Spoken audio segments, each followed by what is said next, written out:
لا الہ الا انت سبحانک انی کنت من الظالمین۔ یہ جو لا الہ ہے، لا الہ الا اللہ، یہ بہت بڑا ورد ہے، اور یہ کلمہ توحید بھی ہے۔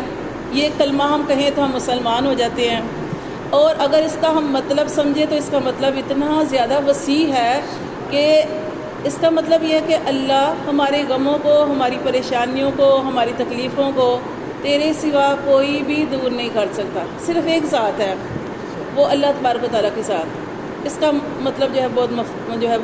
مفہوم بہت وسیع ہے۔ اس کے ساتھ دیکھیں لا الہ الا انت کے بعد سبحانک کہا گیا کہ اللہ کی پاکی بیان کی گئی کہ اللہ تو ہی پاکیز، تیرے لیے پاکیزگی ہے، تو پاک ہے، تو ہر عیب سے، ہر کمی سے، ہر نقص سے پاک ہے۔ پھر آگے اپنے تیسرا جو اس کے اندر، اس دعا کے اندر چیز ہے وہ کیا ہے کہ اپنے گناہ کا اقرار کرنا۔ یہ وہ دعا تھی جو حضرت یونس علیہ السلام نے پڑھی تھی، یونس علیہ السلام نے پڑھی۔ اللہ تعالیٰ قرآن مجید میں سورۃ صاد کے اندر فرماتے ہیں کہ اگر یونس علیہ السلام اس دعا کو نہ پڑھتے تو ہمیشہ ہی قیامت تک مچھلی کے پیٹ میں رہتے، اگر یونس علیہ السلام یہ دعا نہ پڑھتے، کیونکہ اللہ تبارک و تعالیٰ نے مچھلی کو حکم دیا تھا کہ اے مچھلی یونس علیہ السلام کو اپنے پیٹ میں رکھنا ہے، لیکن اس کو اپنی خوراک نہیں بنانا، غذا نہیں بنانا۔ تو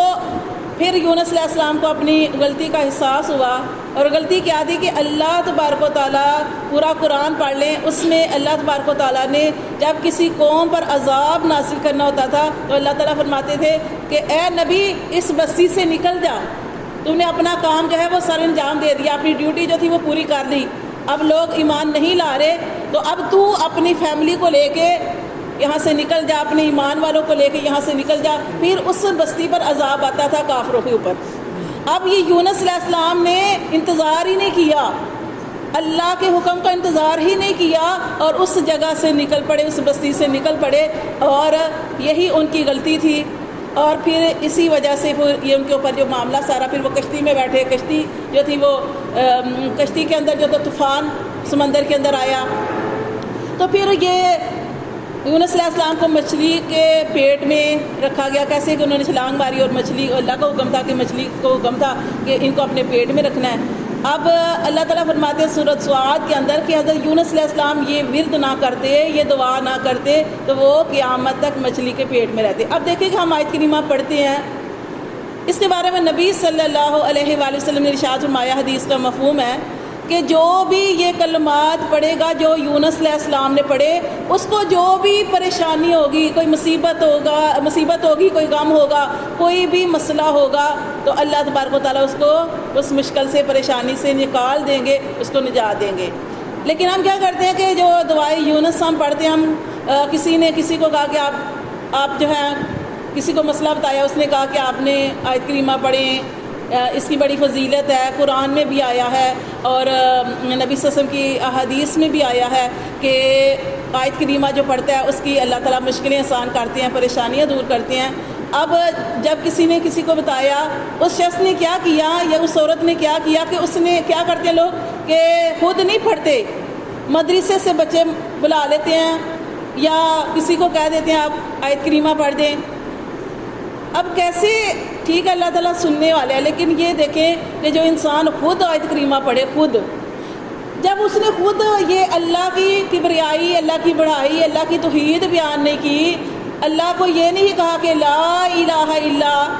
اللہ تو ہی میرے غم کو دور کرے گا، اس نے یہ کہا ہی نہیں، اس نے اللہ کی پاکیزگی بھی بیان نہیں کی، اور اس نے اپنا اقرار جرم بھی نہیں کیا، اپنے جرم کا اقرار بھی نہیں کیا۔ اس کا کیا مطلب ہے کہ انی کنت من الظالمین، اللہ میں خطا کار ہوں، مجھ سے غلطی ہو جاتی ہے، میں گناہ گار ہوں، کیونکہ نبی صلی اللہ علیہ وسلم کی کیا حدیث ہے، آپ نے فرمایا کہ بنی آدم، ہر بنی آدم خطا کار ہے۔ جب نبی صلی اللہ علیہ وسلم نے فرما دیا تو ہم سے غلطیاں تو ہوتی ہیں نا۔ تو یہ جو آیت کریمہ کے اندر جو تیسری چیز ہے وہ کیا ہے؟ اپنی غلطی کا اعتراف کرنا۔ جب آپ غلطی کا اعتراف ہی نہیں کریں گے، جب آپ کسی کو کہہ دیں گے آیت کریمہ پڑھے، پتہ نہیں کوئی کیسے پڑھتا ہے، آپ کے اوپر غم ہے، آپ کے اوپر پریشانی ہے، آپ کے اوپر تکلیف ہے، جو آپ آیت کریمہ پڑھیں گے، اور کئی لوگ میں نے دیکھا ایک دن کے اندر آیت کریمہ پڑھا رہے ہیں، 3 دن کے اندر آیت کریمہ پڑھا رہے ہیں، تو کیسے پڑھا جائے گا آیت کریمہ؟ پڑھا کیا اس طریقے سے پڑھا جائے گا جیسے کہ اس کا حق ہے؟ وہ تو پھر جلدی جلدی سے پڑھیں گے، پتہ ہی نہیں اس کا مطلب کیا ہے اور کس طریقے سے پڑھنا ہے۔ تو آیت کریمہ کو اس طریقے سے پڑھنا چاہیے کہ آپ اس کا مطلب ذہن میں رکھ کے اور اپنی غلطی کا اقرار کر کے کہ اللہ یہ پریشانیاں آ گئی ہیں ہمارے اوپر، تکلیف آ گئی ہے ہمارے اوپر، تو اللہ تبارک و تعالیٰ بے شک ہم سے ہی کوئی غلطی ہوئی ہے، کیونکہ قرآن میں اللہ تعالیٰ کیا فرماتے ہیں کہ انسان کے ہاتھوں کی کمائی کی وجہ سے اس کے اوپر مصیبت آتی ہے۔ جو انسان سے غلطیاں ہو جاتی ہیں اسی کی وجہ سے اللہ تبارک و تعالیٰ اس کے اوپر مصیبت نازل کرتے ہیں۔ اس مصیبت کو کیسے دور کیا جائے گا کہ جب اللہ کی طرف رجوع کرنے والے ہوں گے۔ اب اللہ تعالیٰ فرماتے ہیں کہ یونس علیہ السلام ہمیشہ ہی مچھلی کے پیٹ میں رہتے قیامت تک، اگر اللہ کا ذکر نہ کرتے۔ تو اللہ کا ذکر کرنا، اللہ سے دعا کرنا، اللہ کی پاکیزگی بیان کرنا اور اپنی خطا، اپنے جرم کا اقرار کرنا بہت زیادہ ضروری ہوتا ہے۔ جب آپ کو پتہ ہی نہیں ہے کہ ہماری اب آپ تسلی ہو گئی آپ کہ آپ فلاں سے آیت کریمہ پڑھا رہے ہیں، اور خود میں نے دیکھا کہ لوگ پڑھتے ہی نہیں۔ اب ہم نے پورا آیت کریمہ پڑھا ہے، جنہوں نے پڑھایا کتنا پڑھا 3000 5000، بس اس طرح نہیں ہوتا۔ آپ خود آیت کریمہ پڑھا کریں، اور ضروری نہیں، ہاں یہ ہم 1.25 لاکھ دفعہ پڑھتے ہیں آیت کریمہ، 1.25 لاکھ دفعہ پڑھتے ہیں آیت کریمہ۔ یہ حدیث میں اس کا یہ نہیں ہے کہ آپ نے 1.25 لاکھ پڑھنا ہے، یہ کہیں بھی نہیں ہے۔ ہاں وہ لوگ 1.25 لاکھ کیوں پڑھتے ہیں؟ اس لیے کہ وہ جو قوم یونس تھی نا، اس کی تعداد آئی ہے کہ اس کی تعداد تھی 1 لاکھ سے اوپر، وہ 1.25 لاکھ تھے، اس لیے 1.25 لاکھ پڑھتے ہیں۔ اگر آپ 1.25 لاکھ پڑھے تو وہ بھی ٹھیک ہے، اگر آپ آپ کھلا آیت کریمہ پڑھتے ہیں وہ بھی ٹھیک ہے جیسے آپ کو۔ تو آیت کریمہ جو ہے ضرور پڑھنا چاہیے، مشکلوں کو دور کرتا ہے، پریشانیوں کو دور کرتا ہے، یہ ضرور پڑھنا چاہیے، یہ پریشانیوں سے نجات دلاتا ہے، تو اس کا اہتمام کرنا چاہیے۔ ہر مشکل سے نکلنے کے لیے یہ آیت کریمہ جو ہے اس کو پڑھنا چاہیے۔ اور ویسے بھی دیکھیں آیت کریمہ پڑھا تو اپنے نیک کام کا اللہ کے آگے وسیلہ بھی دینا ہے۔ جیسے ہم نے پڑھا تھا نا کہ 3 لوگ جو تھے وہ سفر پہ نکلے تھے، سفر میں نکلے، رستے میں ایک طوفان آ گیا، آندھی بارش، اور وہ 3 لوگ جو تھے انہوں نے پناہ لینے کے لیے ایک غار تھا اس کے اندر چلے گئے تھے۔ اس غار کے اندر گئے، جیسے ہی غار کے اندر گئے تو اتنا طوفان تھا کہ ایک پتھر سرکا اور اس نے اس غار کا منہ بند کر دیا، اس غار کا منہ بند کر دیا۔ اب وہ اتنا بھاری پتھر تھا اس کے آگے، اس غار کے آگے، کہ یہ لوگ پریشان تھے۔ انہوں نے اتنی کوشش کی کہ اس پتھر کو ہٹائیں اور ہمیں باہر نکلنے کا راستہ مل جائے، لیکن وہ پتھر جو تھا اپنی جگہ سے سرک بھی نہیں رہا تھا، ذرا بھی ہل نہیں رہا تھا۔ پھر انہوں نے کیا کیا؟ اپنے نیک کام کا وسیلہ دیا۔ 3 لوگ تھے، تینوں نے اپنے نیک کام کا وسیلہ دیا۔ ایک نے دیا، ایک اپنی والدہ کو، والدہ کو دودھ پلاتا تھا، دودھ جب بھی لے کے آتا تو بچے بھی تھے، لیکن جب تک اپنی والدہ کو دودھ نہیں دیتا تھا وہ شخص تو اپنے بچوں کو دودھ نہیں دیتا تھا، پہلے اپنے والدین کا خیال رکھتا تھا۔ اس نے کہا کہ اللہ تبارک و تعالیٰ اگر یہ کام میں نے خالص تیری رضا کے لیے کیا تو اللہ میری اس تکلیف کو دور کر دے۔ تو اپنے نیک کام کا وسیلہ بھی دینا چاہیے، تب بھی پریشانیاں دور ہوتی ہیں۔ دوسرے نے بھی اپنے نیک کام کا وسیلہ دیا، اس نے ایک ایسے کام کے بارے میں کہا کہ اللہ تبارک و تعالیٰ ایک عورت تھی، وہ مجھے اپنی طرف میں نے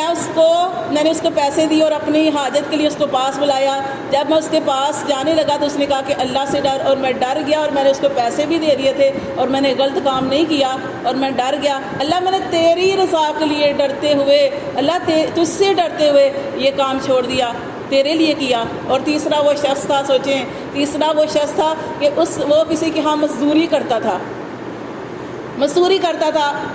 اب مزدوری جو کرتا تھا، اب اس کی جو تنخواہ تھی اس کے مالک نے جو تنخواہ دینی تھی اس کی، اب وہ تنخواہ لیے بغیر ہی کہیں چلا گیا۔ اب اس کے مالک جو تھا اس نے اس کے پیسوں کی جو بھی اس وقت اس کی تنخواہ بنتی تھی اور زیادہ بکری شکریاں کو لی، بس اللہ کی کرنی یہ ہوئی کہ اس میں برکتیں جو تھی وہ برکت نازل ہو گئی، تو وہ اس کا جو بھی تھا مویشیوں کا وہ بڑھتا گیا، تعداد بڑھتی گئی، اور وہ اتنی دیر بعد وہ شخص ملا تو اس نے وہ سارا کچھ اب اس کو دیکھا تو اس نے کہا یہ سارا کچھ تمہارا ہے، تمہاری وجہ سے یہ سارا کچھ ہے، یہ تمہارے ہی پیسے تھے، اس سے میں نے کام شروع کیا تھا، یہ تم سارے لے لو۔ اور اس نے سارے لے لیے، اس کو کچھ بھی نہیں دیا۔ اس نے کہا اللہ تیری رضا کے لیے میں نے کیا، تجھے راضی کرنے کے لیے، اس کا تو پتہ بھی نہیں تھا۔ تو بہرحال اس نے تینوں نے اپنے نیک کام کا وسیلہ دیا اور اللہ تعالیٰ نے ان کی دعا کو قبول کیا، اور وہ جو پتھر ان کے غار کے آگے تھا وہ اپنی جگہ سے ہٹ گیا اور یہ باہر نکلے۔ تو اللہ کا ذکر کرنا بہت تسبیحات کی صورت میں ہو، کسی ورد کی صورت میں ہے، جیسے ہم سوتے ہوئے جیسے نماز کے بعد بھی وہ پڑھتے ہیں سبحان اللہ، الحمدللہ، اللہ اکبر، یہ پڑھتے ہیں۔ اسی طرح سونے سے پہلے بھی میں نے آپ کو بتایا تھا کہ تسبیحات فاطمہ رضی اللہ تعالیٰ عنہ، کیسے یہی سوتے ہوئے بھی آپ نے، جب سونے سے پہلے بھی آپ نے یہ پڑھنا ہے، کیونکہ یہ ایسا وظیفہ ہے، یہ تسبیحات فاطمہ ایسا وظیفہ ہے کہ جو لوگ چاہتے ہیں نا کہ وہ بیماریوں سے بچیں، اور جو عورتیں تھک جاتی ہیں، سارا دن کام کرتی ہیں، تھک جاتی ہیں، وہ چاہتی ہیں کہ وہ ان کے جسم کے اندر کوئی بیماری بھی نہ رہے، ان کی تھکاوٹ بھی دور ہو جائے، تو وہ کیا کرے؟ تسبیحات فاطمہ پڑھیں، سبحان اللہ 33 دفعہ، الحمدللہ 33 دفعہ، اللہ اکبر 34 دفعہ، جو یہ پڑھ کے سوئے گا، کیونکہ یہ وہ عمل ہے کہ نبی صلی اللہ علیہ وسلم نے اپنی بیٹی فاطمہ الزہرا کو بتایا تھا۔ اے فاطمہ، اگر تم چاہتی ہو تو تمہیں میں نوکر دے دیتا ہوں، غلام لونڈیاں دے دیتا ہوں، کیونکہ تم کام کر کر کے تھک جاتی ہو، لیکن اگر تم چاہتی ہو تو تمہیں ایسا عمل بتا دیتا ہوں کہ جو تم کرتی رہو گی تو تم اللہ کے ہاں بھی تمہارا درجہ ہوگا، کیونکہ دیکھیں سبحان اللہ، الحمدللہ، اللہ اکبر، اللہ کی تعریف ہے، اور اس کے ذریعے تمہاری بیماریاں بھی دور ہو جائیں گی اور تھکاوٹیں بھی دور ہو جائیں گی۔ تو پھر انہوں نے، وہ نبی صلی اللہ علیہ وسلم کی بیٹی تھی، انہوں نے ان کلمات کو لینا پسند کیا تھا۔ تو جو بھی یہ کلمات پڑھے گا، تھکے ہوں آپ، سونے لگے ہیں، تو آپ نے یہ ذکر کرنا ہے، یہ جو تسبیحات ہیں یہ کرنی ہے، کیونکہ ذکر کرنے کا کیا فائدہ ہوتا ہے؟ دیکھیں جب ہم اللہ کو یاد کرتے ہیں نا، کب؟ خوشحالی کے وقت، مالداری کے اندر، سکون کے اندر۔ آپ کو اللہ نے ساری نعمتیں دی ہیں، صحت بھی ہے، مال بھی ہے، گھر بھی اچھا دیا ہے، اولاد بھی فرما بردار ہے، یہی ہے نا نعمتیں ساری، اور یا اللہ تعالیٰ نے آپ کو نماز، قرآن، عبادات کے ساتھ جوڑا ہے، یہ اللہ کی توفیق ہے۔ تو پھر بھی اللہ کا آپ ذکر کر رہے ہیں نا، ان اچھے حالات میں، خوشحالی کے حالات میں، مالداری کے حالات میں، اچھے حالات میں اللہ کا ذکر شکر کر رہے ہیں، تو یہ کیا ہوتا ہے کہ جب ایسے انسان کے اوپر، ایسی عورت کے اوپر پریشانی آ جاتی ہے، تکلیف کے حالات آ جاتے ہیں، کیونکہ اللہ تعالیٰ نے فرمایا نا کہ آزمائشیں تو سب کے اوپر آئیں گی نا، اس دنیا میں جتنے بھی لوگ ہیں ان کے اوپر حالات آئیں گے، کیونکہ اللہ نے فرما دیا وَلَنَبْلُوَنَّكُمْ بِشَيْءٍ مِّنَ الْخَوْفِ وَالْجُوعِ وَنَقْصٍ مِّنَ الْأَمْوَالِ وَالْأَنفُسِ وَالثَّمَرَاتِ وَبَشِّرِ الصَّابِرِينَ، کہ اللہ تعالیٰ نے فرمایا ہر ایک کے اوپر پریشانیاں آئیں گی، ہر ایک کی آزمائش ہوگی، لیکن جب ایسے لوگوں پر جو ہے آزمائش آتی ہے، پریشانی آتی ہے، ایسے لوگ جو اللہ کو یاد کرنے والے بھی ہوتے ہیں اور مالدار بھی ہوتے ہیں، صحت بھی ہوتی ہے، پھر بھی اللہ کو یاد کرتے ہیں، اللہ کے راستے میں نکلتے بھی ہیں، ذکر بھی کرتے ہیں اور اللہ کو راضی کرنے والے کام بھی کرتے ہیں، تو پھر کیا ہوتا ہے کہ جب ان کے اوپر تکلیف آتی ہے تو اللہ کے فرشتے کہتے ہیں اللہ یہ تیرا فلاں بندہ، یہ تیری فلاں بندی جو تجھے پکارنے والی، تیرا ذکر کرنے والی، اللہ اس کے اوپر ایسے حالات آ گئے ہیں، اس کی پریشانی کو دور کر دے۔ اس کے لیے فرشتے اللہ سے درخواست کرتے ہیں کہ اللہ اس کی پریشانی جلدی دور کر، اللہ یہ تو خوشحالی میں نعمتوں کے ہوتے ہوئے تیرا ذکر کرتی ہے اور تیرے آگے دعائیں کرتی ہے اور تیرے آگے سجدے کرتی ہے اور تجھی سے مانگتی ہے۔ اور جب ایسی عورت کے اوپر تکلیف آتی ہے جو اپنی من چاہی زندگی گزارتی ہے، جسے نماز کا نہیں پتہ، قرآن کا نہیں پتہ، کوئی بھی معاملات، حقوق اللہ، حقوق العباد کے جو معاملات ہیں ان کا نہیں پتہ، اور وہ بس اپنی زندگی میں لگی ہے، اپنی زندگی میں لگی ہے، اور اس وقت اللہ کو یاد کرتی ہے جب اس کے اوپر پریشانی آ گئی، تب اس نے کہا کہ اب میں نماز اس نے جو ہے پڑھی ہے، اب اس نے رو رو کے اللہ سے دعائیں کی، اللہ اس وقت بھی سنتا ہے، اللہ اس وقت بھی سنتا ہے، لیکن اس وقت فرشتے جو ہیں وہ اللہ سے درخواست نہیں کرتے، فرشتے کہتے ہیں اللہ یہ کون سی عورت ہے، یہ کون سا مرد ہے اللہ کہ آج تجھے پکارا، اس کی آواز تو کبھی سنی نہیں ہے، کون ہے یہ؟ تو یہ دیکھیں کتنی بڑی بات ہے کہ جب آپ ہر وقت اللہ کا